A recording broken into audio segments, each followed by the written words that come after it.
Hello, everyone. How you doing? Welcome to HockeyBuzzcast on HockeyBuzz.com. And now to Russ. So there's a interesting vehicle that we've all seen over the years, the Oscar Mayer Wienermobile. Oh, I love the Wienermobile. Yeah, we've all seen it. The NHL has had it at events. Yeah. I've taken my picture near the Wienermobile. The guy who drives it. I know the guy. Phil Kessel. Well, the guy who drove it got pulled over yesterday in Wisconsin. So if you know that guy, Eck, he was. I do. I mean, I met him twice. He's a Hockey Buzz. He's a Hockey Buzz guy. And he was breaking the law. Now, there's a couple things. So breaking the law. They have the move over law, where basically if somebody is stranded in the right lane, they have their flashes. Are you supposed to leave an empty lane? I will say sometimes that is challenging, though, because people are such jerks you can't get over. But can you imagine? Imagine the cop saying, "Your registration? Yeah, I got this. Got this hot dog's registration." I would just hand him a packet of relish. I know it's a registration for a Wienermobile. But I think it's a clear bias because that's a bratwurst state. And I think they have a bias against Oscar Mayer. And I think they were pulling that Wienermobile over no matter what happened. But they didn't give him a ticket. They just gave him a warning. Polska kielbasa. They didn't give him a ticket. Wow, that's pretty. That's something. That's like I did not expect that. The cop pulled him over with relish. I know he relished the thought. Yeah. No, I wonder if you'd like to talk you out of it. I'm really in a hurry. I know I'm driving too fast. Well, we know that what can you possibly say is an excuse in the Wienermobile? We know the effect that hot dogs have on someone's digestive tract. So maybe you can't say your wife is in the hospital because you're in the Wienermobile. You're in the Wienermobile. Well, you can't say if she's pregnant. You could say that because you can't say, "Well, I'm late to work." Chances are, if you're driving the Wienermobile, your wife's not pregnant. I hate to say it. You don't have a wife. The better chance that you're not. Yeah. I mean, you gotta what do you have, like a booty call to the Wienermobile? I mean, the guy's driving constantly across the country. That's his job. Just drive across the country. Right. Well, if it's a Wienermobile, it's a bun length Wienermobile. Well, he almost got points on his license. So wow. Just one brief baseball note. If you think that the NHL is guilty of recycling coaches, then the Houston Astros are guilty of the same thing because they hired Dusty Baker. It's like, why not just hire Casey Stengel, dig him up? And he's about the same age now, yeah. Yeah, I mean, it's incredible that they didn't hire like a young manager, but I guess they wanted somebody. I mean, do they think Dusty is so old that he doesn't know what the internet is? He doesn't know what YouTube is. Right. I think the thought is if they bring in an outsider and don't hire like Joe Espada, who's the bench coach, who clearly can do the job, that they bring in an outsider, that they're clearing out the cheating that was there because Baker's got a really good reputation, even though he's old. And I guess that's the thought. I do want to also tell people I was on SiriusXM a minute ago, and I am fighting the DH for the National League hard. And so now there's a hashtag Fight the DH. And if you watch this show or you care or you're an AL fan and you don't want to put it, I get it. But the NL should be different. So put the hashtag Fight the DH, tag MLB, and let's tell them we don't want it because I can't find any National League fans that want it. Well, I can only say this. I'm an AL fan more than an NL fan. And if they said that in 2 years they were going to take away the DH and go back to the pitchers hitting, I would be incensed. So I can understand how it feels on the other side. Mm-hmm. So yeah, I mean, just leave it the way it is. It's worked for over 100 years. There's a difference between the leagues. There used to be a difference between the leagues in the NFL, and then the idiot who created the West Coast offense, it spread through the league to the point where every offense is the same now. So you don't want that in baseball. I think because the ballparks are different, keep the leagues different. I mean, it just seems so simple. But like fans aren't getting a vote about this. But I think if they do this change, they're going to lose a lot of fans that they didn't count on. They shouldn't worry about the millennials anymore. They lost them. Go to the next batch and don't worry about them. I mean, I wrote about it on Sportsology. If you want to check it out, check it out. But I really think fans could stop this because right now it just seems like it's talk.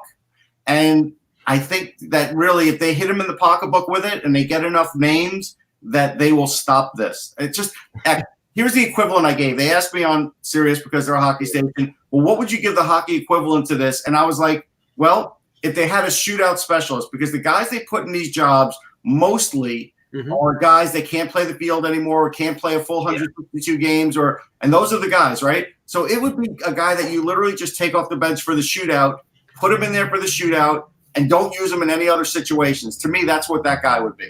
Yeah. See, and we talked about this over the summer where we were throwing out a whole bunch of different theories. I'm honestly in favor, and of course they'd have a problem with this because the benches are designed to hold, 18 skaters or 18 minus the 5, so 13 skaters and the backup goaltender. I'd be in favor of all the 23 players being active for a game. Well, how about this? How about you have a weight limit for the bench, just like on a plane? And if you don't make the weight limit, the fat guy's got to sit where the backup goalie is. That's not fair for Zach Bogosian. Come on. Right. Oh my goodness. All right, moving on. Let's get. We got so much to talk about. Rumors galore today. Okay, so here we go. All right. All right. It is the 28th. It's Tuesday. Hello, Hockey World. It is Tuesday, January 28th, 2020. I'm Michael Agello, and Russ can't make fun of me because today is not the anniversary of Wide Right. I'm Russ Cohen from Sportsology. What we did yesterday. Good for you guys. And I'm Eklund, and you're watching HockeyBuzzcast on HockeyBuzz.com, and I don't even know what that means. No, I do. I know what that means. That means that I meant the Wide Right thing. I do know what being... I know what meaning Eklund on HockeyBuzz.com. I know what that means. This is the Buzz the only one. Every Monday through Friday at this time to fill you in the comings and goings in the hockey world. And we want to start today with a couple quick things and then get into some rumors because I got plenty to talk about. Montreal rumors, plenty today for those of you who like Montreal rumors. But I want to first start off with Patrick Marleau. Okay, who Patrick Marleau has been, much maligned over the years, I think, for what he is. He's a much better player than people gave him credit for. I think until he played in Toronto, I really think that he would have kind of gone largely, under the radar in a lot of situations. I mean, he's a lifelong Shark. He obviously has had some good times, and he's played for a lot of Canadian Olympic teams and stuff. Yeah, like that. I think his reputation. I mean, it's because he was on the West Coast more than anything. Yeah, his reputation, and but also he's not the easiest guy to get along with sometimes, and he's a quiet guy. He's not a terrible guy, but we definitely had Hockey Buzz. We had some run-ins with him in the past too, but I've always respected him. But a couple things he did last night. He did two milestones in last night's game. First, scoring his 560th career goal, which ties him with Guy Lafleur. Now think about that for a second. That's like a pretty crazy thing to be. I mean, I know he played. Lafleur wasn't a goal scorer, but yeah, but I still think Guy Lafleur is And Marleau is not a chain smoker. No, yeah. I mean he was a pass first guy, Mike Guy Lafleur. He just got a lot of goals. I don't know if I would call him pass first. He got a lot of assists. I know a lot of my memories of Guy Lafleur flying down and shooting. That was because he played with a couple other great forwards and Steve Shutt and Jacques Lemaire. So that was the definite goal scorer. He didn't do anything else. Yeah. Yeah, no, that's for sure. And that's all I mean. But the other thing Patrick Marleau did was he scored his 109th career game-winning goal, which ties Ovechkin and Shanahan for 6th on the NHL all-time list. Mm-hmm. And the thing about that's interesting to me is Marleau has taken a lot of heat over the years from Sharks fans, for not being a clutch player. And that's something that, and we've done it on this very show. I mean, because I, as a quasi Sharks fan, was always kind of disappointed with how he showed up in the playoffs. He was, he definitely had some weird playoffs, I felt like.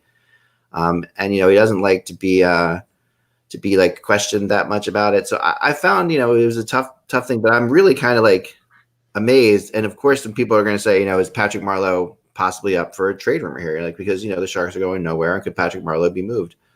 And could somebody, and I don't think that's a possibility at all, but, I'm still going to niche that. He's not on the rumor chart or anything like that. But I just think that the interesting thing is here that he has had a better career, I think, than people give him credit for. And I'm kind of glad he's getting some recognition. Had a nice career, right? And in the past, I would have said, hey, he's got over 500 goals. I'd put him in the Hall of Fame, but I can't put him in the Hall of Fame. That's a question, 1,100 points. He's not a point-a-game guy. If he didn't play the last 2 years, he wouldn't have over 500 goals. So he's an official compiler at this point. Yeah. Yeah, I think he's going to make it into the Hall of Fame, though, Russ. I mean, this is the thing. I mean, I didn't have a one. Better than Thornton, Mike. If they're both up, I think Thornton will be too. Yeah. No, but if they're both up the same year, and you Thornton, can only one in. Thornton will get up before him, but he'll still get in. And I'll just say this: I didn't have a one-on-one interview with Marleau for his 2 years in Toronto, but great with the media, always classy, always, was very different in Toronto from what I've talked to, like than he was in San Jose. Because he was dealing with 2 reporters in San Jose, and he was dealing with the 22 in Toronto. Well, you can't really get away with with anything in Toronto. Like he had to deal with the fact that he's going to have to deal with the media. Like I think that was the big thing, but he just didn't like dealing with the media at all. But I think in Toronto, everybody I talked to said he was, really good. But that's that really doesn't matter how he was with the media, honestly. And I think he really helped. And that this is one of the reasons they brought him in. He really helped take Matthews and Marner under his wing, and I think they helped them as the growth of them as players. So, but as to what you were saying about trade rumors, no, because he basically waited until San Jose was interested in signing him before he made, and I believe he has a no move clause in the contract. I'll check cap friendly, but he's not going anywhere unless he wants to go somewhere, and unless there's a great desire for him to win a Stanley Cup, which I'm sure there might be. Then I can't see him. I can't see him be.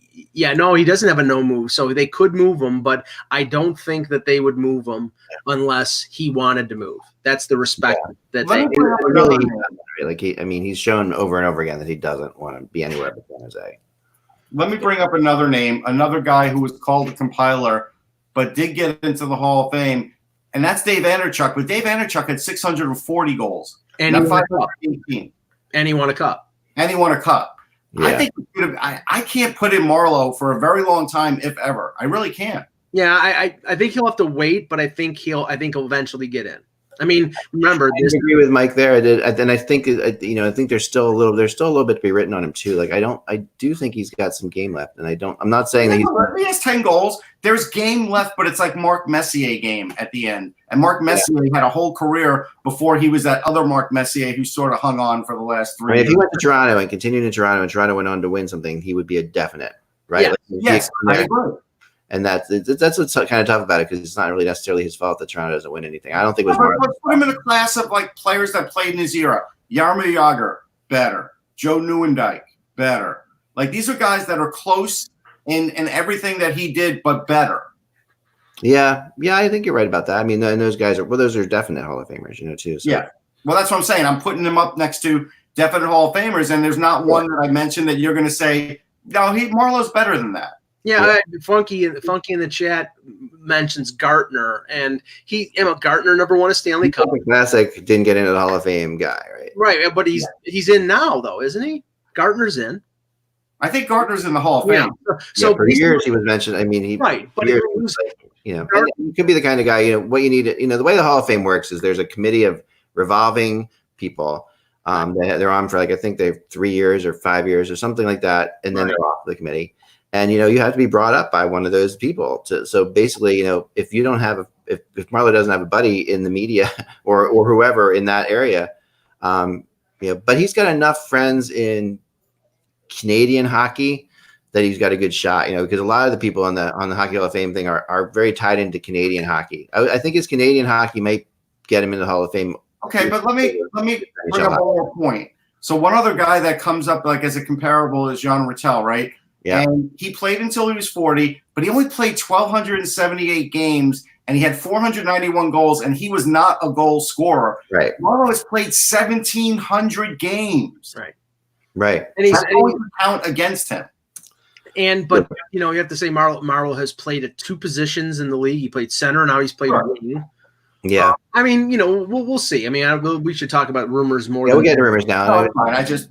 It's the next thing the only other thing I wanted to touch base on is, of course, last night we were going back and forth on texting about this I was watching what I thought was a really important game for both teams, the Maple Leafs and Predators game, which is like 2 teams that are both expect to be in the playoffs, both not in the playoffs right now. Yeah. And really it was the difference in goaltending last night that was obvious. Like that, Anderson was way better than Pecorine in that game. Way better. But not just that. Not just that. No, it's not just that. I mean, there's different. I mean, these teams are hard to compare because they're so different. Like they really are. Like they don't play the same way. I mean, you have one team that's really driven still by like a strong defense, another team that's driven by all offense. I mean, Anderson made 2 10-bell saves, the one on Turris and then one in the third period where he sprawled. And, and Rene really didn't make a big save in the game. Yeah. But, I think the two factors here are Nashville's offense. They had 15 shots in the first period. I don't remember a great scoring chance. It was a scrambly first period where both teams, after a long break, were not playing very well. They had 15 shots on goal, but nothing was really like of a serious nature. They had 36 shots. Yeah. Those 2 saves were the 2 biggest saves that Anderson made. But after that, I don't recall them having really great scoring chances. And with guys like Johansson and Duchesne and Arvidsson, you would think that they'd be generating more offensive chances. And their leading scorer is Roman Josi, so that's another sign. Yeah. Well, I'll tell you what I thought too, and I thought I agreed with you where you had texted that his rebound control wasn't good. Yeah. The third goal, which I think was the Sandin goal, was embarrassing for Rene because he completely abandoned the net. The net almost comes off the moorings, and he didn't defend anything. No, this is the thing about, and those people in Nashville know, we've talked about before, Rene is that is very Pekka Rene. And the thing about Rene that's going to be tough now is if he loses any of his speed at all. Well, I did just talk about that, and you're right. Yeah. When he was a scrambly goaltender in the past, he could step back and make the save. He can't go back now. Right, and that is his game. His game is a scrambly goaltender. He has not adjusted his game to. He may adjust his game to play back in the net more, but he hasn't shown any signs of that yet. On that goal, he was halfway between the crease and the face-off circle. Right, he was like, it was embarrassing. Yeah, but the other thing on that team though that really is embarrassing is Ryan Johansson. I mean, it's just like to watch him play, it's just horrible. I mean, it's just like this guy's getting power play time, he's getting time all over the place, and he's terrible out there. Maybe we got a goal out of Gramlin. You think that would have done something? Yeah, I mean that's helpful, but still Torres and Johansson, those two guys are just it's such an issue. They're in trouble. They're in real trouble now because they needed to punch the Leafs in the mouth to start that game, and they didn't do it. No. Yeah. Well, and all that being said, Toronto, the heart of them losing 5 of 6 before the break was puck possession and their inability to possess it. And Nashville in the third period, in the final 10 minutes of the third period, they score a goal to make it 4-2. Yeah, they possessed the puck for most of the last game after that. Yeah. I mean, this is Predators team, and that's that does go against Toronto, but also goes against this because the Predators team is not as. I'm not quite where you are, Russ, where you think they're dead in the water. I think that they're so close to dead in the water because they don't have a goaltender that could back up Rene that's going to win 10 in a row, and they may not have a goaltender at all next year. Well, here's why I'm going to bring this up because yes, they're going to transition the rumors right here. I was, calling around this morning, and I had mentioned it, and this person wasn't privy to the fact that I texted last night that they need to trade for a goalie. But this morning I did indeed, and I added them to the rumor chart with him as well. Here that they have had talks about Craig Anderson in Ottawa, going to Nashville. I could see it. That's a patchwork fix. I mean, that's all they look for. That's all they can do. That's all they can do right now is a Patrick fix. But that could be a good fix because he's the kind of goalie who he plays well in certain kinds of situations and with certain kinds of teams. I think that Predators team is almost tailor-made for Craig Anderson's game. I think you could really see some magic if they do that. It's going to be a big deal because you're gonna obviously he comes in to actually challenge for the starting spot. They have to bring him in as that. I'll tell you the problem, and this is where look, David Poyle's had some good times there. We've talked about some bad contracts, but honestly, even though Rene did have a nice bounce back year last year, shouldn't have given him 2 years. Even 2 years is a big problem now because next year, Pekka Rinne is a $4.5 million backup. That's what and he's a 35 and over contract. So by going more, I think this is a little bit of Poyle being the kind of person he is. Poyle being loyal. Yeah, and also just like basically Rinne, when you think about it, for as good as he's been very reasonable the entire time. Like there's never been but again. There is a point where you have to say, hey, look, Pekka, you had a great year. We're going to sign you for next year. Let's see where you're at after that. That's what you should have done. everybody in the chat is like, "Well, Craig Anderson," and laughing and take. No, Craig Anderson could be really good for take Craig off our hand. But this is the thing: you're talking about probably giving up a 3rd or 4th round pick for Anderson because I don't think Ottawa's 100% worth it in every way. It's worth it. It's not even if that's the deal. I don't see how that's not made tomorrow. It could take the season. Right now, and I think Craig Anderson actually who is playing a little bit better lately and has been interested. Has had some and I think has game left in him. Remember, also there's the American hockey connection with Poyle and that always he loves American players. There's no question that Craig Anderson has always been. He's just like a stand-up guy. I could see it. I mean, and I think it would be a great fit for him. I would like. They better do it right away because I would like to see it for Anderson. And they drop a few more games, Zach. They're out of it. Yeah, I think it could happen. I really do. Because talking to people today, they said that they thought that this was one that could happen for sure. I want to get into some rumors now with Montreal because Montreal, again, they're not admitting to being sellers yet, but teams are definitely Fiend that they put at the end of a movie. That's where they're at. Finn. Yeah. They're not there yet. Finn. Yes, good French there. It is pronounced Fiend, but spelled Finn. Finny. No, that's not it. Okay, so the I took 4 semesters of French. Sorry. I lived in France. All right, I challenge you on this one. All right, so we'll take you out. All right, here we go. Let's talk about these players. Please. Kovalchuk, Tatar are 2 guys that whose names are coming up. And like I said before, I did not want to think about Kovalchuk being on the trade rumors again. So I'm speaking about this in absolute angst because this is the player that I've written about way too many times. But Tatar was an interesting one because Tatar has another year left on his contract after this. Yeah, and he has been really when it's like when you think of Tatar. Unless you look at his statistics, you're going to think he's been like a really all over the place type player and not that great. But that has been colored by his performance in Vegas after they traded a 1st round pick for him. Which was only a couple of weeks, right? Like, I mean, it was like he was a trade deadline through that. And, but beyond that time, he's been a pretty good player. Like he led the Habs in scoring last year. I think he's leading them in goals this year. He is, and he's consistently put up goals. Yeah. I think he's the kind of guy, it depends on the fit. He is a guy that you could get, not like Martin Edrack, but similar, where if you put him in the wrong fit, you're going to get nothing out of him. Well, this is the thing, because I wrote about this last week.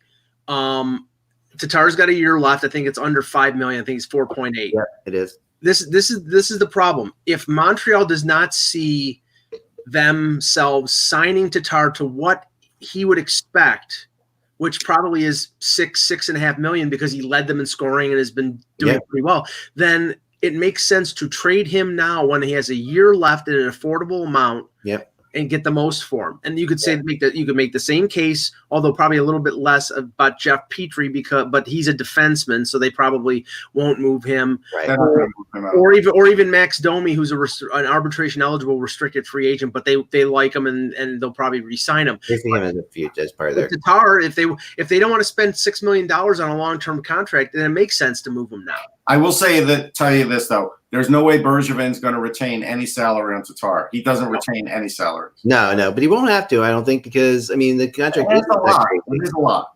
I mean, it's under. It is. It depends. It depends what situation a team. I can name you the Flyers can't do it. The Leafs can't do it unless they move a big contract too.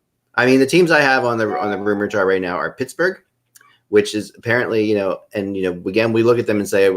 Off the top of how can they do it too? But they find they can do it because Gensel's on LTIR, right? And they find ways to make it happen. Typical of them. The Wild, who is starting to get an interest, is starting to become a little bit more. Billy Guerin's starting to pop up in rumors a little bit more and more and more because I can see it. Knows that he has there, and the Wild are a pretty dangerous team. But they're close to the cap too. They'd have to do something. They are close to the cap too, but I think there's possibilities. I remember, Montreal. Gee, guess what name's out there, Russ? Jason Zucker. Which is not going to happen. I've been told flat out there's no way Zucker's traded from. Yeah, I agree with that comment. And it's just not going to happen. That was a previous GM thing, but this and actually part of the reason that previous GM is not around anymore. So that's how much that won't happen. I think. Which GM was that, Ek? That was another previous GM Which one? A GM that used to be on the Wild. That was before that was in Nashville. That guy. Fenton. I know who it is. Just giving you guys a hard time. You're giving me a hard time, actually. What's happening? Speaking of Nashville, that's another team that has interest in Thomas Tatar. Now, the Predators, in order to do that, would have to do something like, the Kyle Torres situation, which is going, if I'm Montreal, I mean, you're insane. I mean, well, no. Nobody is taking Kyle Turris with 4 more years at $6 million. They could open up the cap space by trading Granlund, which is more likely since he's an expired. Yeah, Granlund is the guy. But there's all different. So those are that's the name. Let's move on to Kovalchuk now, and who I actually have heard connected to Kovalchuk, which is astonishing because it's one of those things. Like I talked to teams a lot when Kovalchuk was out there, and boy, did no one have any interest whatsoever in him. But boy, now like suddenly they're like, oh, for that contract, And actually, the funny thing about this is I still have Montreal as keeping him as the favorite thing on my rumor chart because I was talking to people in Montreal who think that they actually might want to sign him again to keep him there, which is incredibly insane to me. But that is the curse of Kovalchuk right there. It is. It is a total curse of Kovalchuk that he suckers you into thinking what he's all about. And I'm going to compare him a little bit to Ryan Johansson in that way because I've always felt like Johansson only plays when the money's on the table. But any contract with Kovalchuk is going to be 1 year. It's going to always be 1 year, but he's going to enter that 1 year thing, and maybe Kovalchuk's like, you know what? I've made enough money. I want to play in Montreal. I like the time. I like the playing time I'm getting. I like the city, and I'm going to stay there for less money than go anywhere else. I mean. We got to remember where Kovalchuk was when he signed. He had nobody interested in him, and then all the injuries hit with Montreal, and they were desperate for somebody to fill in. Now he's scored at a point per game pace, and now he's worth something, and especially at $700,000. You can sign him on July 1. Why the hell screw with that? Get as much as you can for him. I'll tell you. They should trade him and get him to come back. Is what they should. I'm going to tell you in a nutshell why I would never get Kovalchuk for a playoff team. And I forget about the Devils thing. That was a different Kovalchuk. This version of Kovalchuk, when he was with the Kings, took 35 shots in 17 games. With Montreal, he's taken 25 shots in 9 games because they're out of it. And because he's basically playing first line and first power. Right. And no other team will use him that way. Nobody. Yes. Well, I know it's Ryan Johansson, not Ryan Johansson. I think other teams would use him second power play and third line. And you're probably right, Russ, that he wouldn't be as good a fit and be as productive as he is right now with Montreal. But there are teams that are looking for production on their third line. And if it's it's a $700,000 cap hit, and if it doesn't work, then you just bench him. But by the way, if you're gonna sign for Kovalchuk, you need to either. Well, they're talking about trading for Kovalchuk. If you're gonna trade Kovalchuk, right? If you're gonna trade for Kovalchuk and you're gonna expect to get anything out of him for the rest of the year, you have to have an environment around him that's gonna push him like hell. All right, and that to me is the key because what's happening in Montreal right now is he's saving face of himself, which is fine. He's got a motivation there. But if he goes to another situation, I'm not so sure. You need other Russians around him. You need people who are going to absolutely Pittsburgh and Washington. Here's the other problem too. Though.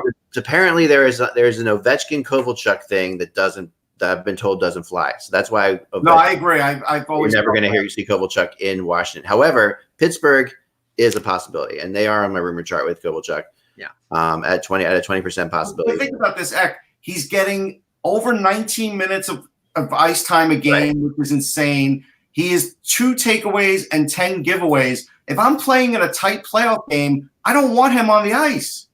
Yeah, I know. Why would you, right? I mean, but if your power play is struggling, sure. Or if you're in a certain situation, or if you can, or you feel like goals are even strength goals with Montreal, only 1 power play goal. Because remember, Kovalchuk and the playoffs, hasn't really been a thing, right? Like the 1 year with the Devils, he was good. 1 year with the Devils, he was very good. That's right. But even in that playoffs, was he really that good? I'm looking it up. I remember him being. I remember he took a lot. Yeah, he was good. He had 19 points in 23 games. Let's say this. I will grant everything that Russ just made in terms of the points about Kovalchuk. But if you're Pittsburgh, would you rather have Sam Lafferty playing on your third or fourth line on left wing or Ilya Kovalchuk? You probably want Kovalchuk. The question is what you'd have to pay to get him. Montreal probably is looking for a second round pick for him now. They roll the dice. They hit 7. So now they're probably going to ask for a decent draft pick for Kovalchuk. I'm going to say there's no way he get above a 3rd round pick. I mean, Eck, I'm going to tell you this. He had 19 points in 23 games. The number 8 is highlighted on goals on Hockey Reference, so I'm assuming he led all scorers and goals for the playoffs. And he had 5 power play goals, which is highlighted. So I'm assuming he had the most power play goals in the playoffs. People have so more. Really good that one time. Players with more than 8 goals in the playoffs. I don't know. Why was it highlighted that? Maybe it's most on the Devils or something. Okay, maybe it's most on the Devils, but he's still at 19 points in 23 games. Yeah. All right. So the other teams on this, Calgary. Calgary's another team with Kovalchuk. Now, Calgary's an interesting one, right? Because they've flown under the radar. They're in the playoffs because the division's so lousy, but they haven't really been all that great. They've been up and down. I don't know what to make of that. But Calgary has interest. And then this team comes up, St. Louis. And St. Louis and Kovalchuk, why? All I can say to the Blues is you won the Stanley Cup last year with this great vibe that's going on this team. You have another great vibe that's going this year, obviously. Why would you risk that at all? Like, what is the upside of Kovalchuk for the Blues? Well, hold on. I got to tell you this, Eck. This is an anomaly. You're going to love this. All right. In the 2012 playoffs, Danny Briere, Dustin Brown, Jeff Carter, Claude Giroux, Anze Kopitar, Ilya Kovalchuk, Zach Parise all had 8 goals. And he led the Devils with 19 points. That's crazy. It is crazy. Danny Briere played 2 rounds in that year? Yeah. But just the craziness of all those guys. No, they went to the final. No, they're not 2010, 2012. No, 2011-12. 2011-12, so he didn't go to the final. He was no, he did not go to the final. I think he maybe played 2 rounds. He must have played 2 rounds only, I think. No, I'll double check. They were not Kovalchuk. Not. And he did have the most power play goals. Briere and Giroux were tied with him. Sorry. Yeah. Oh, they lost in the second round. Yeah. Right. Yeah. So this is the Blues. Tell me why the Blues. Why the Blues would do this? Why would the Blues? Because the Blues, I think, are looking for depth of scoring. They probably know how long it's going to take for Tarasenko to come back. They have limited cap space right now. And again, a $700,000 player is attractive. Yeah. You know, if you're not depending on him to be the center of the universe, which they're not, then getting him it's a low risk move. If he doesn't work out, you sit him. Yeah, is that healthy for this team? To me, I think they're strong. I think they're strong enough to be able to withstand it. Maybe there's so much vibe, All right, I'm going to give you this. Give me a choice. If you want to have Ivan Barbashev play or Ilya Kovalchuk, tell me who. And I'm going to tell you what Barbashev did in the playoffs last year. Well, it's not going to be Barbashev. It could be Sammy Blais. It could be somebody like that, Russ. Okay. You're not going to sit Barbashev. Barbashev was too effective. So was Oscar Sundqvist. I mean, remember that there's too much vibe in hockey. There is too much vibe. I think he would kill it. It would. I mean, it's this is you can never downplay the little intangible that hangs around a team that won a Stanley Cup. That's the calculation that Doug Armstrong has to make. But going back to Pittsburgh, and this is why, and I'll grant that's not a lock 100% chance that's going to happen. But if Pittsburgh is concerned about chemistry and they're looking to add a winger before the deadline, and there's been talk about Toffoli, I keep saying, and I'll continue to say until it doesn't happen, that the move that makes the most sense for Pittsburgh is reobtaining Connor Sherry from the Sabres.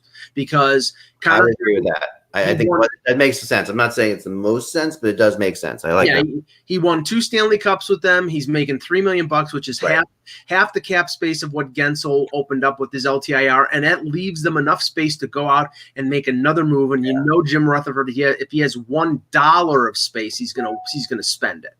Yeah, I'm not opposed to that one. I think okay. So now so after the Blues, Russ, you'll love this. I have a rumor for you too, Eck. The Philadelphia Flyers and Kovalchuk, which to me is tragic. It is tragic in a lot of ways. Now, Kovalchuk has in his career killed the Flyers. Let's remember. I mean, but this is throughout a long career. Obviously, he's killed a lot of teams. But I would say Kovalchuk probably. I don't know this for a fact. I've never looked up, but probably has more goals or more points against the Flyers per game than any other team he's played against, because he's definitely destroyed the Flyers. The Flyers are looking for more scoring, but this kind of move, I mean, scoring up the middle or scoring on the wing, or does it matter? I don't think it matters to them. They're just they say they're looking for more scoring, in general. And I think that they're looking for. They got some veterans that could actually help them out with that. Yeah, they do. I think they're looking for consistency, and to me, and again, this is not a team with a strong Russian presence, and you have one Russian, young, on the Flyers, so really that's that I don't know. That move kind of shocked the heck out of me. I don't know. Well, here's the interesting thing. So right now they have $174,000 in cap space. If Nolan Patrick were to come back, they have to take him off of LTIR. It's not a big contract, but that adds to it. So they can't do it if Nolan Patrick comes back. If he doesn't come back. Yeah. Well, that just means that you're sending Aubie Cabell or somebody like that down to create the space. Yeah, or you're waving to play short then. Or you're waving for any benefit of bringing Nolan Patrick back this year. I don't either, but the GM's talking about it. So they are definitely talking about it, which tells you that there's a lot of pressure coming from above for them to win. Which also could mean they want to make sure he comes back so he proves that he can play, so they can trade him in the offseason. Yeah. Interesting. Maybe. All right. So then the last player I want to talk about with Montreal was rumored out there, and somebody told me that this was written somewhere. I'm not sure. Yeah, I have a rumor for you, Ek. Go ahead. The rumor for you is, and I just saw it online, it is unconfirmed because two sources haven't said it, but there could be another Mighty Ducks movie in play with Emilio Estevez, and I think that sucks. Fucking stupid. You don't want to see any more Mighty Ducks movies? I don't want to see Mighty Ducks or Emilio Estevez in those movies. I understand he might need the work. I don't care. Yeah, the opposing coach will be Charlie Sheen. Oh my gosh, yeah. I'm a fan of all hockey movies.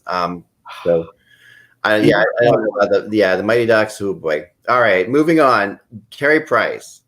All right, so I guess it was put out there by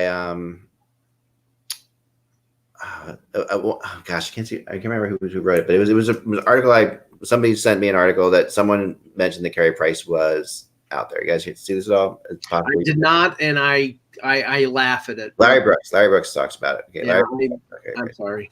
No, okay. I just the research I did into it was nothing to it, but I just wanted to bring it out there because I got a lot of people who text me about or email me questions about this. So there is nothing to trading Carey Price at this time for sure.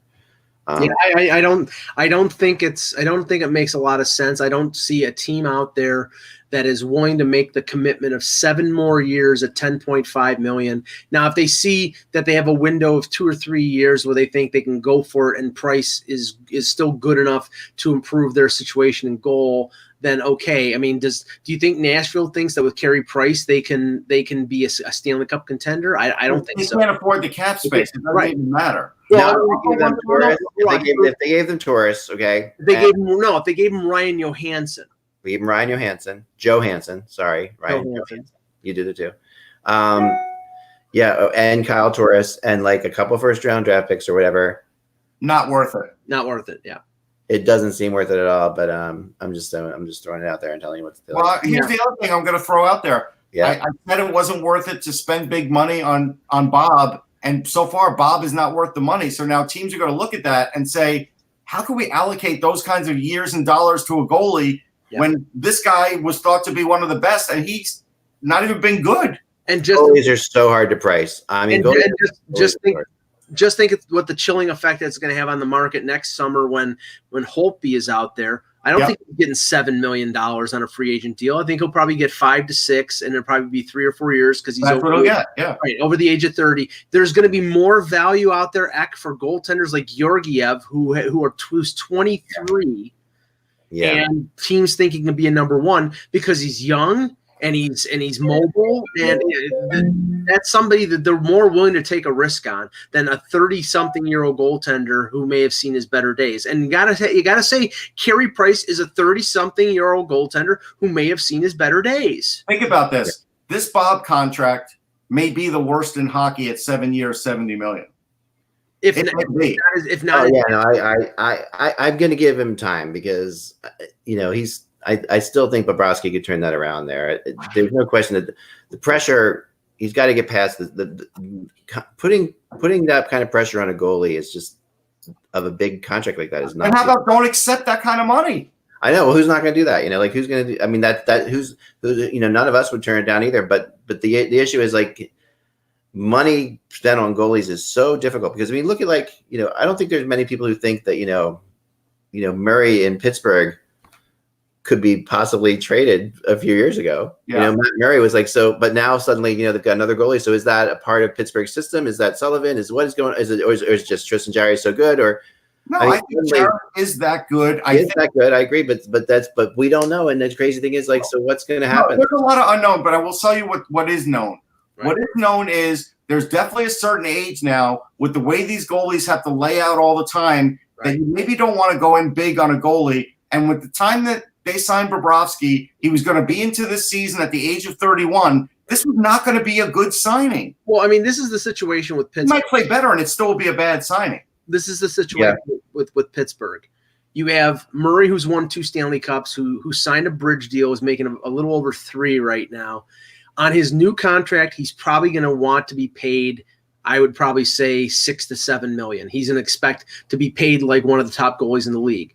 He's had injury issues, and Jarry is coming off a deal where he's making $675,000. So more than likely, the Penguins can get Jarry signed at 3, probably 3.5 for a couple years, and then that means you can trade Murray and not get a king's ransom, but you can probably trade Murray and get a good return for him. Yeah.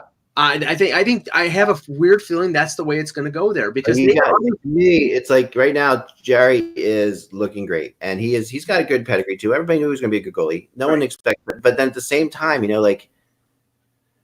need to see a goalie in the NHL for many years before you move Matt Murray. In my opinion, you can't Murray has shown you he's won it. I mean, he's done what you asked for at the highest level. For you, and that's really hard to find and replace. And I sit there and argue. They gave up maybe the other best goalie sometimes in the NHL, and Marc-Andre Fleury. Marc-Andre Fleury has been incredible since they gave him up to keep Matt Murray. Well, I mean, you're saying, okay, you're going to let Matt Murray go for their resume isn't the same, but that's the situation that's going on with the Rangers. The Rangers are going to have to give up a good goaltender. But they haven't won a Stanley Cup with that, right? That was obviously, and that's a huge difference, and that's not the goaltender's fault. I mean, Pittsburgh Penguins versus the Rangers teams are. But there's a different aspect here. You've got 3 players in Letang, Malkin, and Crosby who are making massive money, and can you afford a $6 to $7 million goaltender in Matt Murray? If you can't, they just signed Marcus Peterson to a 5-year deal for $4.02 million. Okay, they're gonna lose Justin Schultz. I don't know if they have the flexibility on the cap to be able to afford what Jarry's going to get on a new deal and Murray. They have. No, I think they'll be able to work it out because the cap will go up. If the cap goes up, if it goes up $2 million, they could afford it. Right. It will go up $2 million. I mean, right. So I think that that's an outrage about the fact that the cap didn't go up this year. Next year, they're going to put it up as much as they possibly can. But I'll tell you what I would do now if I wanted to get a free agent goalie. I will gladly give you a base salary of $5 million, and I'll give you bonuses that you could reach up to $9 million with. But you've got to reach those bonuses now. Yeah, which is again. The problem with goalies is, do goalies respond to that kind of pressure? That's it's different than a forward. It's just such I know, but you know what? I'm not paying you that much. Yeah, I think this is why we see teams so afraid, and this is why, in my opinion, I've said it many times, and I'll argue till I'm blue in the face of the importance of backup goalies in the NHL, but just that they are so vitally important, and because you just don't know. You really don't know. I mean, but just even a 7-year deal for Bob. Who envisions him playing at 38 years old? Does anybody? Nobody. Well, but Russ, the thing of all the players, though, the kind of shape that Bob's in. He's he's an insane workout fiend, right? He is, but again, so you're giving away. If we all agree he's probably not going to be there at 38, then he's making even more than $10 million a year because you're prorating all that too. Yeah, no, that's true. That's true. I don't disagree with that. Yeah, but that contract was actually a 5-year deal. Oh, is it? Okay. It's front loaded the first 5 years. He's making over 10. He's 11, 12, 12, 12, 10. And then the last year. My goodness. Yeah, the last 2 years are 6.5 and 6, and it's not heavy in signing bonus, so it's actually a 5-year deal, and then they probably buy him out the last. Right, but you know what? For those 5 years, it could be the worst contract in hockey. And Joe in the chat says Spencer Knight. I mean, if Spencer Knight turns out to be their future goaltender, which it's very possible that he's going to be, then they have a quandary in 2 years. Yeah, they might have a quandary next year, but I think it'll be in 2 years. Now. You never know with goalies, so I think it's if you have 3 or 4 goalies that you think could all play, that's what you do. That's what you want, because you just keep them because you don't know who's going to get hot, who's not. You're right about that. Now, just I got an Islanders thing I want to get into real fast. Okay. So the Islanders are another team that keeps coming up, and I do consider myself, like I've said many times before, the Lou Lamoriello whisperer, right? So I feel like I have a pretty good sense of what Lou's going to do, even though Lou doesn't tell anybody anything. I've learned how to read the tea leaves on this guy for the most part. And I know we have Islanders fans in the chat room, so I wanted to get this out today. They were talking heavily with, and this doesn't come from the Islanders, but from another source, because like I said, Lou won't tell you anything specifically. Yeah. And won't let anybody on the Islanders really tell you anything specifically either. But Mike Hoffman was a big target for the Islanders. They were definitely after him in a big way. Hoffman has been amazing lately. He's got, he scored, he's getting like 10-point goals, 10-point streak going right now, 10-point game streak going, whatever. He's been really good. And a big reason why the Panthers are competitive right now. But so at this point, like if you see on the rumor chart, I going into today, I had it looked like Florida was going to move him. Now I have Florida keeping him at 30% as the highest percentage of place where Hoffman could go. And I dropped the Islanders from 40 to 20. Yeah. And keeping the, Canucks in there too, because Canucks have also had conversations about him. So so Lou has his guys like Panarin was his guy this summer. The Hoffman, and I said that many times, and it turned out to be the case. And the Hoffman has been his guy this trade deadline. His backup guy though is Athanasiou. And this is what I've been told. So that is that I increased the possibility on the rumor chart for Athanasiou. Well, and his speed, I think his speed combined with some of the Islanders' speed would be pretty insane. I think it would be good. You could pair him with Barzal, and then imagine. No, that would be great. Well, I think Athanasiou makes more sense because he can play wing and center. He's controllable. He's a arbitration eligible RFA after this year. Hoffman makes no sense on 2 fronts. One, Florida is in 3rd place right now and battling for a playoff spot. So why would they trade one of their best scorers? And 2, he's a rental. Are you gonna give up young assets for a rental? But all I can say is Florida, as much as we say they're going to keep him, as much as we know they're going to keep him, I really do feel like Florida feels he's got value, and Florida knows he's not coming back. Like that's the sense I get. Yeah, I think that's probably true. So if when sure, he's keeping you in the playoff, and they got to make the playoffs above all else, and there's no question about it that they're willing to lose him for nothing if they make the playoffs. It's probably worth it for them. Right. But still, they've known forever that he's not returning there, and they have been. That's why they've been trying, and they're going to get good value for him. So if there's a chance to get good value for him, then right now, like a 10-point streak, you would think they would go for it. But as of now, they're not doing it, and the Islanders got a little frustrated. They have turned to Athanasiou, who's also being courted by Columbus and Colorado, and Carolina to a lesser extent. But Athanasiou is I think going to be gone. I don't think he's going to. I think he's definitely a trade deadline move for sure. Yeah. I'm not 100% convinced he is. I get that they had a little bit trouble last time with his contract, but this is a team, and I get it that they expect to not be good for another 3 or 4 years, that still has to have some good veterans on the ice. And if they lose him, they're not going to have much because Glendening won't be back either. Yeah. But Russ, maybe Yzerman doesn't consider him a good veteran. I think that's the case, and I think so much the case that Holland, who was there before, won't touch him in Edmonton, which I think is an interesting sign as well. Like the fact that that it makes sense that Edmonton would be in on Athanasiou. Yeah, he's got all the ability in the world. There's something there that's deeper, and there's something there. That's fair, but beyond just they've had contentious negotiations and contracts. There's something else that they see. I think that is affecting them. I'll tell you this, Ek. Yeah. Go to my feed right on Twitter. I just posted. There's a company that has data out there about games, wins, losses, all that stuff, and they have added like stress. Like who's the most stressed out hockey market? It's the Detroit Red Wings. Yeah, that's not surprising because they're used to they were in the playoffs for a quarter of a century. Now they're the last. I spent some time out there this in January in that area, and yeah, you could, it was palpable how frustrated that and how much they want their coach gone. It's like they are really calling for him. And the thing is this: even if they luck out and win the lottery, and they draft Alexis Lafreniere, they're 2-3 years away from making the playoffs. There's so much they don't have. They have Sider and maybe one or two other decent defensive prospects, other than Larkin and Bertuzzi and maybe one or two other forwards. All their kids. Zadina, Veleno. They're all those kids are probably a year or two from being impactful in the NHL if they have no goaltender in the organization. This is a major cluster F that Yzerman has got to undo. I mean, and then on top of that, they've got 4 or 5 boat anchor contracts. This might be a bigger job than what Hextall had to do, Ek. No, it's a huge job, and I also think that there is some. I'm not going to say unrest, but there is.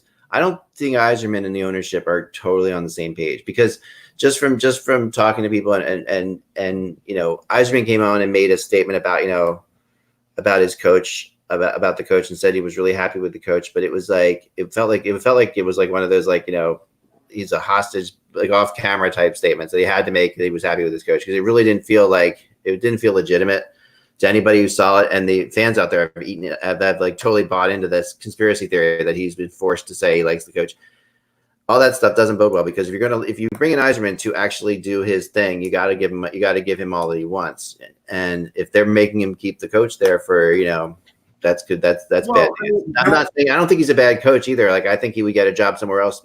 I think we could just go back to what Kevin Allen told us, and that's basically Mike Ilitch ran the organization completely different than his son is doing now.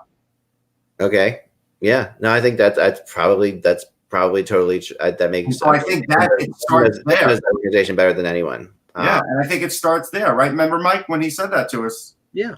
I mean, Funky in the chat room is saying that he thinks Yzerman has full autonomy, and I'm wrong about that. And I don't know about that. I might be, but I just tell you from people I talk to out there, that is there is a growing sense that Yzerman wants to take it in a different way, and that he's not thrilled about everything he's had to do. So there's certain things there that we're going to find out.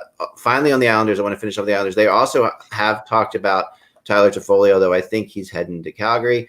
That's my opinion on that one, at least, because it really feels like that's one of the ones that's kind of setting up. Yeah, Boston and Pittsburgh have also been rumored. Yeah, they've also been rumored, but I think that you'll see Pittsburgh go a slightly different direction, and Kovalchuk might be that slightly different direction.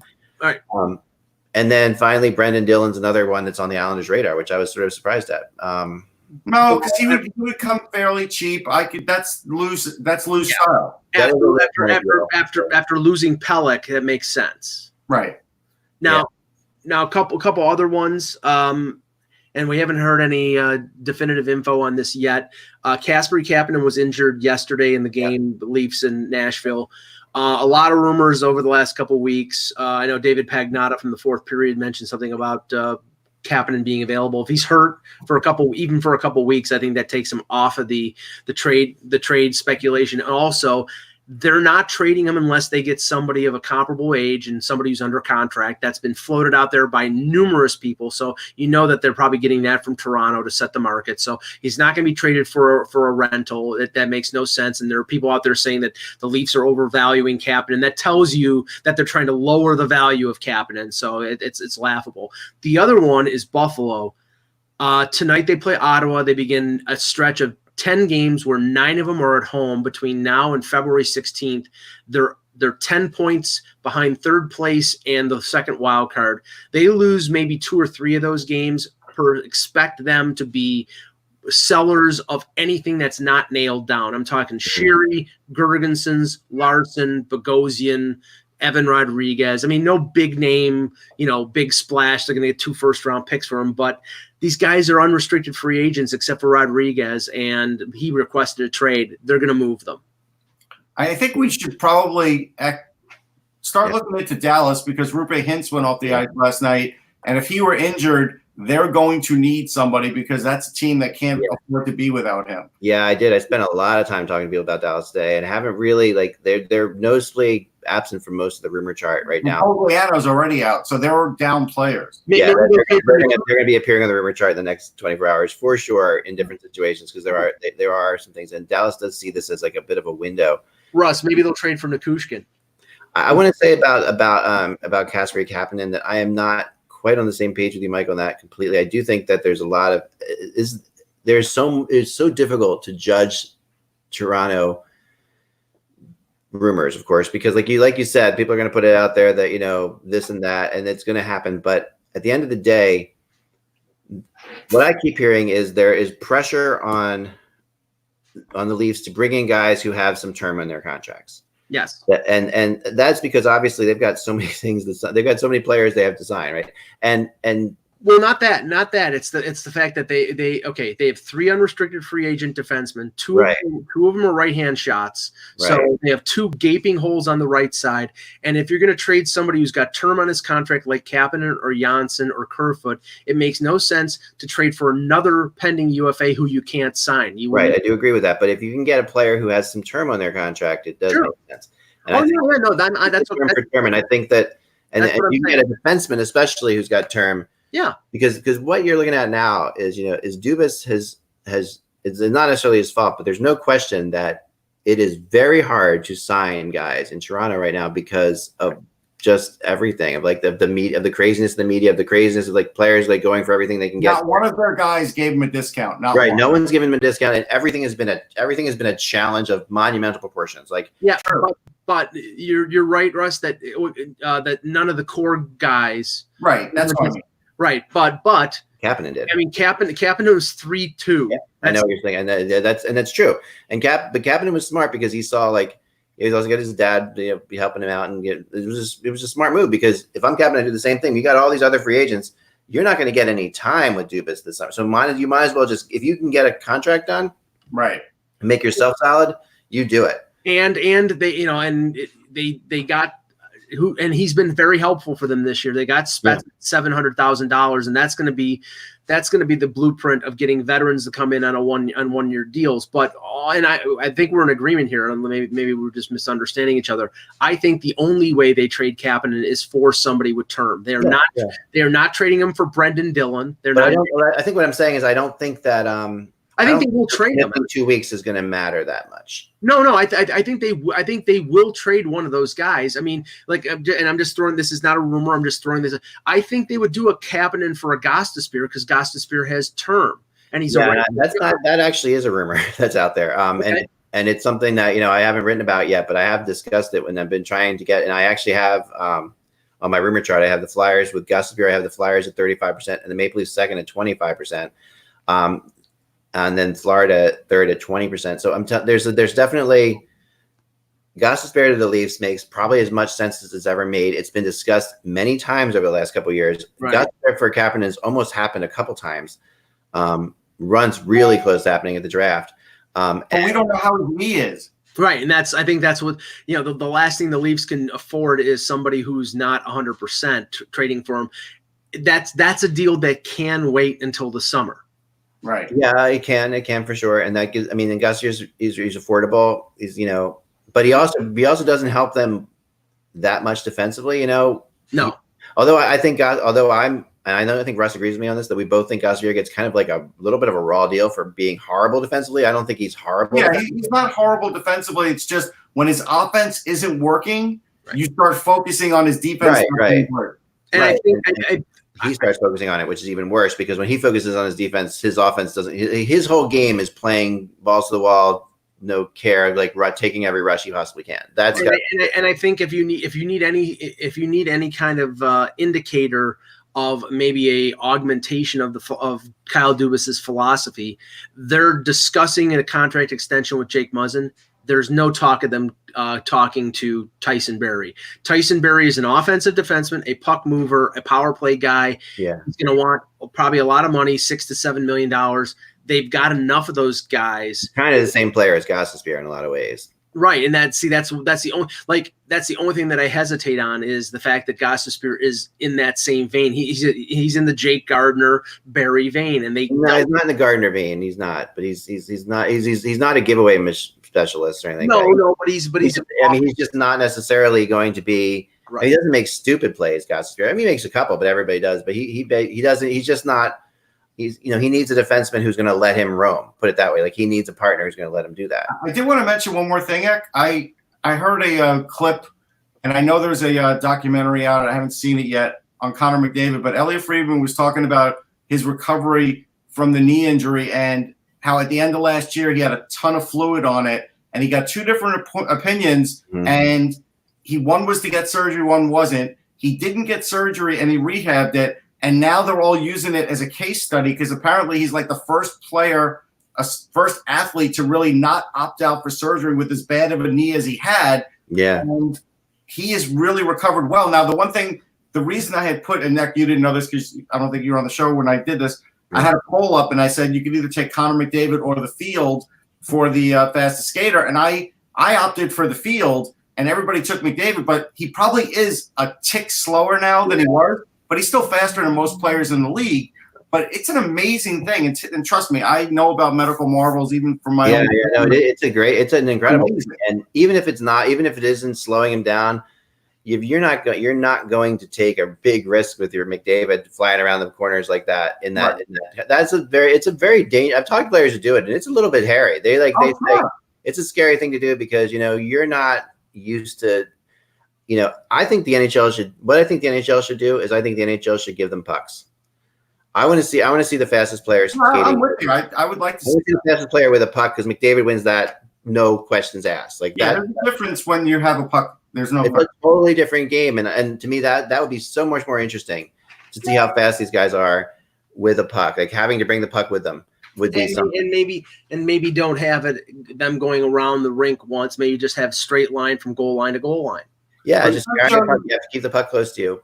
So goal line to goal line. I show you that some of these super athletes, when we have to sort of watch ourselves now, because when a guy says he's going to rehab over surgery, like I would have said last summer, why is he doing that? He should just opt for the surgery. Meanwhile, the rehab did him well. Yeah. That's a roll of the dice, Russ. The thing is that we've seen instances where these players say, I'm going to rehab it, and then they have surgery in August because the rehab didn't work. Right. That's true. Yeah, that's true. That's a good point. Another one, Galchenyuk's a tough one I've been working with. Again, it's really hard to find a place for him to go, but I think that's a little bit unfair to him too, because as much as we've seen Galchenyuk just is not a center. Like, can we get past that point in the NHL? He's not a center. And yet every team that he goes to, it's like, we're not disappointed because he's not playing center. Like even in Pittsburgh, we've heard it. It's like he's got to play center. It's like he's just not a center. He's just not a center. And they got to get over that aspect of things. Mike Green is hurt again. That's not good for. He's not getting traded. Right? I think he's really good at not getting traded at the deadline. He gets hurt close to the deadline every year more than anybody I've ever seen. At 7:45 tonight, Zach Bogosian will be on the IR. Right. Chris Kreider, another one I wanted to bring up real fast, and then we'll move on. It was fun to see him at the All-Star game, actually. I really like it's funny, like my wife, who just really casual hockey fan, it's on all the time. She can't miss it. Like we have two televisions in our room, one that always has hockey on and one with whatever she's watching, so she's on all the time. She watches plenty of it. Same here. But she fell in love with Barzal over the All-Star weekend. She's like, I love that guy. That guy's great. He's just like the way he talked, the way he acted. And I said, and another one, like she was like really into was Chris Kreider. She thought like he came off really well. And I agree. Don't show her the squatting video. I warn you as a married man, don't do it. I know. But Kreider is there are really three teams targeting him big time. And that would be the Penguins again. Which is and the Penguins and the Rangers have done this before, right? This is something that we've seen. Yeah, I don't think we're going to see it. Okay. Since you guys don't agree with that one, I'll go with this one. Edmonton has been. I think Mike could say no, but I think they are after him. I just don't know if they have the assets. Then the other name is Chicago, and I know we laugh at that, right? So I knew you wouldn't agree with any of these. I have no sources.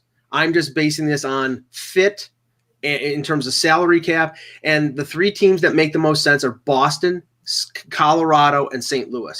Yeah, I think they're definitely all contenders. I agree with Mike, but it don't make sense. I just have not. I've not heard them interested in him particularly. I'm not laughing at the fact that you have Chicago on there. You're laughing at Chicago.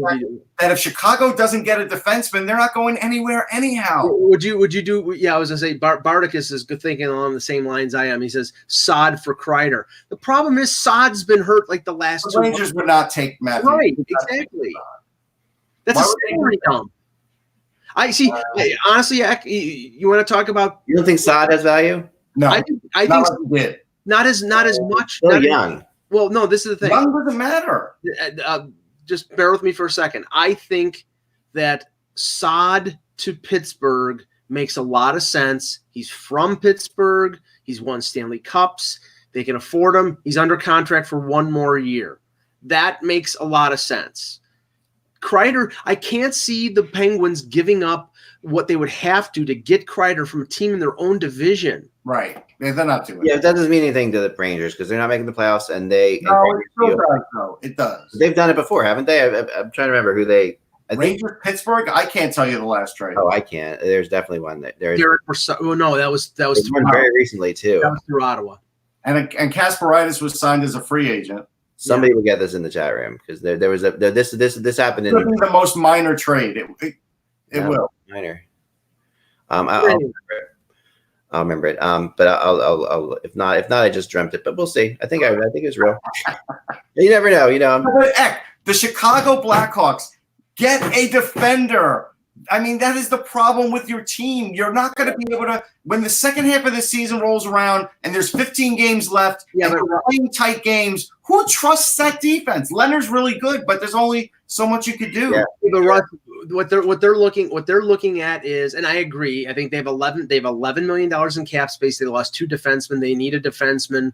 Maybe they go after a guy they used to have in Trevor Daley as a stopgap or something. They do that. It's better than nothing. But I heard the Leafs could rent Trevor Daley, actually. I know.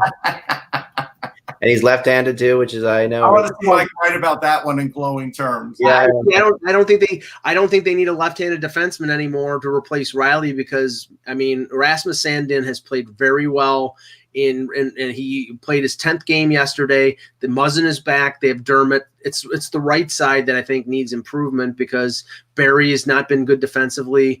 And then you have CeCe and Justin Hall. So they could upgrade over Cody CeCe. Right. They could. Broussard, someone says in the chat room, yeah, that was a good one. Obviously Broussard went from the Rangers to Pittsburgh. But not the Rangers to Ottawa to Pittsburgh. Rangers out of Pittsburgh. Went to Ottawa. Right, so it's not directly there. But I guess Kovalev, that's a good one maybe. But that's a while. I want to give you an idea of sometimes there is one. I know there's one. I can't think of it. Why can't but I want to talk about the age thing. So Pierre LaRouche. Nick Bukestad is 27. He can't stay on the ice. He's been a horrible pickup for the Penguins if you think about it. Yeah. Saad is along those lines now. It's unfortunate, but sometimes those guys, when they crash and bang, it happens to them. I don't know. I still no. I'm not giving up on Saad yet. Like I still think Saad's a hell of a player that can do things. You didn't give up on Andy McDonald either, but all right. I did give up on Andy McDonald. I know. Andy McDonald was what he was. He got unfairly ripped for what he was, but he was. Where is he now? I don't even know. Here you go. I get the big trade between the Penguins and the Rangers. Dunk Wilson for a 4th-round pick. Thank you. That's the kind of trade that there's another one. There is one, guys. Oh man, I'll think of it. Nope. What am I thinking about? It's so weird. It's like right on the tip of my tongue. Anyway, I'll figure I'll have it for you tomorrow. Make sure you guys tune back in tomorrow. We'll be here tomorrow. And in the meantime, do us a favor if you could, because we really want to keep doing the show, but we need you guys to help. So we need some help on patreon.com/hockey to do that, because it's getting harder to do at times. And if you could go to patreon.com/hockey, I'm going to be redoing some of the prizes and stuff like that. So if you wait a couple days, but just keep it. When I come back in here, I'll tell you when the prizes are redone and how we're going to. I have a new book coming out, Eck. I'll certainly. That would be wonderful, because we definitely need you guys to help us out with that. if at all possible. We love doing this. I will auction off one of my gray sweaters. There you go. A gray sweater from Mike. He's got 20 of them. It's really not a sacrifice. I know. I will auction off. Let's see. Maybe I'll find something cool, something you guys like that I have. Maybe like a lot of people commented on this, like this wooden hockey puck thing. Maybe right. Throw that out there. I will, because I really want this to get going, and we want to keep doing this. We're gonna have some exciting announcements coming up on Hockey Buzz in the next few weeks, so stay tuned for that as well. But go to patreon.com/hockey. You can just donate like $5 a month. Like if you feel like you get that value from it at all, like if obviously, if you allow you spend a lot of time here, we appreciate that very much. Cameron Young just said $500 for my sweater. Sold. There you go. Yeah, you guys make that deal offline by yourselves. That sounds dirty now. No, but it really is something. It really is something that that we take pride in. We love doing the show. It's a passion. It's wonderful for hockey writers to get together in the middle of the day and talk like we do. But we really, and we know not everybody can afford it. We know money's tough out there for sure. But if you can, even $5 a month would be enormous. If you guys could do that, that would just help everybody out so much. We really appreciate that. So that's patreon.com/hockey, and go there and check it out, and we'll make sure we get you something fun. For that, that's about it, guys. So for now, remember, without the buzz, it is